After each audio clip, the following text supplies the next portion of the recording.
La restauració dels espais naturals de Girona té una importància afegida per ser un lloc emblemàtic de la ciutat i alhora un atractiu turístic.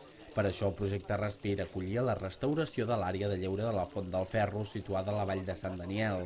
Aquesta restauració ha estat finançada pel Programa de Cooperació Territorial Espanya-França-Andorra. El cost ha estat de gairebé 60.000 euros, dels quals l'Ajuntament n'ha pagat un 35% i el 65% restant ha anat a càrrec de la subvenció europea POCTEFA. Això ha costat prop de 60.000 euros, crec que han estat molt ben invertits, el treball que s'ha fet és molt bo, els tècnics han fet un projecte excepcional, l'empresa ha fet unes millores, com deia la responsable tècnica, la Clara Jiménez, unes millores que han incrementat molt el valor de l'acció. Per tant, hem de fer rendible aquesta intervenció i volem que la gent en gaudeixi. I el barri està encantat d'acollir tota la gent que ve aquí.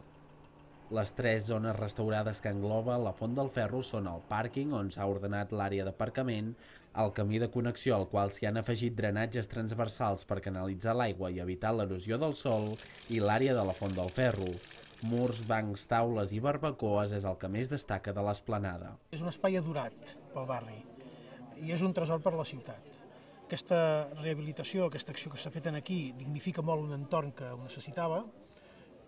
Vol dir, per tant, que convidarà que hi vingui molta gent, i esperem que hi vingui molta gent, de Girona i de fora de Girona, si convé, i que sigui un espai usat, però apel·lem una mica també a la responsabilitat d'un ús responsable d'aquest entorn.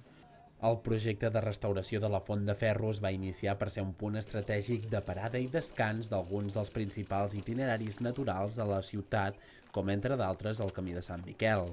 D'ara en endavant es torna a obrir un espai per gaudir d'un racó de pau i tranquil·litat.